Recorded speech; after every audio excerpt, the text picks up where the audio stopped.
Hey guys, happy game day Thursday morning.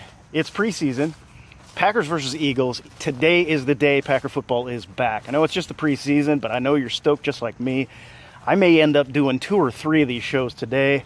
Got up about 5 o'clock, just could not sleep. Pretty stoked about seeing some of these young bucks get out on the field. This is the Out of Breath Armstrong Packer Minute, the show where I walk around the neighborhood talking about the Packers, and you watch to see if I get stampeded by a Mustang, or in this case, if you can see, impaled by a giant shard of glass. I don't know if you can see that or not, but actually I'm going to turn that over really quick just so I don't step on it, because that would kill me. I'd like to, if I didn't have my hands full, I'd take that home. So with that said, let's talk about the offense right now, because a lot of young players going to be on the field. We know Aaron Rodgers not going to play. Jordy Nelson not going to play. Who knows how much Devontae Adams is going to play out there. We're going to get a lot of your Geronimo Allisons, your Yanceys, your Duprees, your Janices, and your Davises out there at the wide receiver position.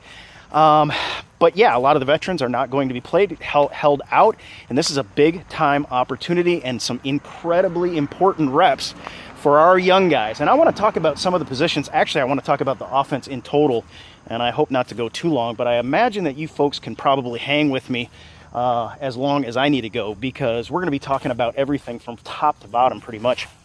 And I want to start, interestingly enough, with the offensive line. The Packers' offensive line, this is a solid group. We only lost TJ Lang, which was a big loss, but with the addition of Jari Evans, I think most people in Packer Nation are fairly confident in what he can do. And the coaching staff definitely love having him on board. I'm very happy we signed him. The only thing I'm in a little bit of a wait-and-see approach about Jari Evans is his pass blocking when Aaron Rodgers extends plays. Because we know Aaron Rodgers can hold the ball for 8 seconds and elude defensive tackles and ends for 8 seconds. But Jari Evans I'm really excited about. But and I'm sure he's going to get some reps today, but most of the day is going to be held out for those young folks. That looked like my old boss. For these young folks. And to me, when we're talking about the offensive line, the biggest thing to me is the combinations. And Mike McCarthy talked about this. What the coaching staff is looking for is how these guys work together, not just their personal assignments, not just any splash plays they can make, but also how they work in concert with one another. And nowhere is this more important than the offensive line. Now, for several reasons. The offensive line, they work together. They are shoulder to shoulder in the trenches. Now, the defensive line, on the other hand, the defensive line decides what they're going to do. The offensive line has to respond to it. So the coordination and the cohesiveness of the offensive line is absolutely incredibly important and, in fact, critical to the success of the line. And I think more so than anywhere on the field, to be quite honest. I mean, obviously, Aaron Rodgers, the quarterback, has to handle more and process more stuff at the same time, but he is not doing it with another 300-pound guy standing right next to him, having to make switches, having to make sure that assignments are sure. So watching some of these young guys play, it's going to be interesting, because we've got some guys on here. Say your Jason Spriggs. Right now, Kyle Murphy listed number 2 at the right guard position, and Jason Spriggs number 2 at the left tackle position. And I'm going to double check myself on that. It might be, yeah, Kyle Murphy. I said right tackle. I said right guard. I meant right tackle. And it's interesting to me because I know the coaches are pretty high on Kyle Murphy, but I also know that Coach McCarthy is very high on Jason Spriggs.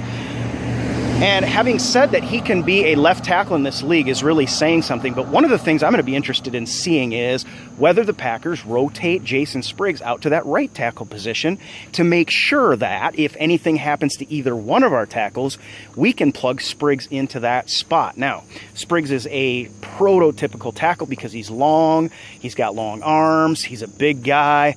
Obviously, Kyle Murphy has shown enough to be listed number 2. I think that has more to do with experience than anything else at this point. But I really do want, and this is nothing against Kyle Murphy, but I just want to see Jason Spriggs rotated into that right tackle spot as well, because I would truly like to see him as sort of the pure tackle backup rather than just a specific left tackle backup. Now, that's just me, but I think a guy like that with his kind of physicals, and listen, we traded up into the second to get Jason Spriggs to make sure that he was not off the board. And for all intents and purposes right now, this guy is going to watch the 2017 season from the sidelines.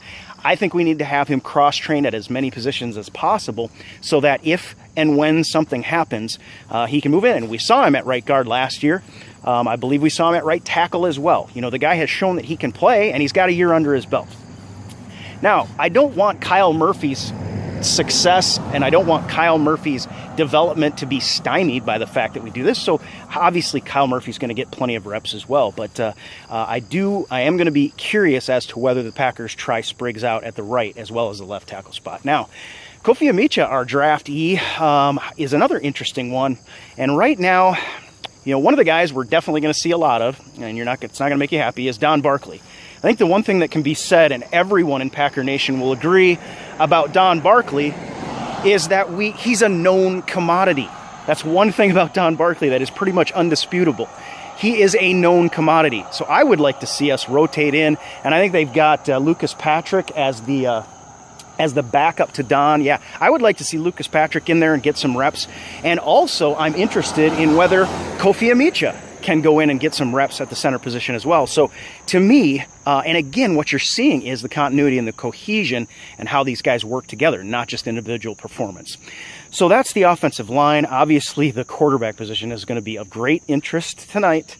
Brett Hundley taking the lead. I'm not sure how they're going to break up. I'm expecting the reps to be somewhat evenly divided. Maybe Hundley gets closer to a half, and then you get Callahan in for a quarter and Hill in for a quarter. But with the way Callahan performed last year, I would expect both of those two to get some significant reps and then probably see Taysom Hill in the fourth quarter. We'll see how that pans out. But of course, it's very exciting. I wrote about that this morning, so I won't talk about that in depth. I know you guys are all waiting to see what Brett Hundley can do and where he can end up, which would be the secondary question to that. Now, as far as the wide receiver position, it's very interesting right now because with all six listed, and you've got, Jordy Nelson, Randall Cobb as your starters. You've got Devontae Adams and Geronimo Allison now. Allison becoming the fourth wide receiver last year, listed as your number twos there. But still Jeff Janis and Trevor Davis listed opposite them. Now we've brought in, so what you have after that is this big list. D'Angelo Yancey, Max McCaffrey, and even Michael Clark in there now. So it's going to be interesting to see how those guys work together. Those individual performances may show more than some of the individual performances, for example, of the offensive line. I'm looking for Max McCaffrey to flash. I'm looking for Michael Clark, who got some praise from Aaron Rodgers. Rodgers said he needed to be more consistent, but I think that it's going to be interesting to see if wide receivers key on that big 6'6" frame of his as an out and as kind of an easy reception. And of course, that'll depend on Clark getting open. And we've seen in the past times when our offensive wide receivers had a little trouble getting open, but we'll see how it goes from there. Now, we talked about the running back situation a little bit. I didn't talk too much about Ty Montgomery. He's going to get some reps because he needs them, but I don't think too many. I think the focus is going to be on the rookies. But now we've got this interesting thing with the two fullbacks. Aaron Ripkowski coming off a pretty good season last year.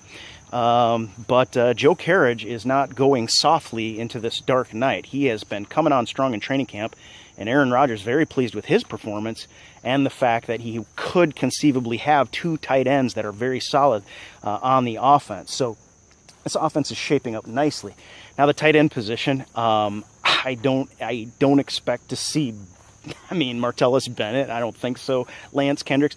But, those are guys that need to work their way into the offensive system, so I wouldn't be surprised if they don't get some reps tonight. We know Richard Rodgers apparently is dinged up, and I wouldn't expect to see him. I think the tight end position, depending on how many of the free agents that we brought in, may be the most boring position of all at this point. But that's because our excitement was in the free agent position and the carryover of Richard Rodgers and how those guys are going to work together. So that's kind of a breakdown of the offense. I think this is going to be an exciting night for a lot of these rookies to get out there and truly play in a live game environment.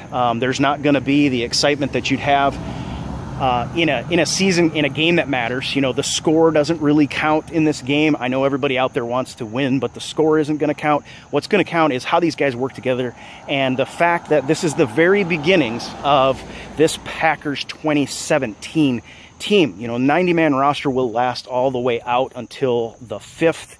Only one cut down this year, so the Packers coaching staff going to get a chance to, an extra week basically, to look at all of these guys all the way through that 4th preseason game. So this is the beginning of it, and we are on our way to the 2017 roster, guys. I will catch up with you later. I will likely do another one of these or two. I'll do one on defense, and I may do one on special teams, and we will catch up with you again probably this afternoon. It's fairly early morning yet here. I'm getting ready to do my morning show, and then I'll get out on the road again and get back with you. We'll talk to you again soon. Go Pack.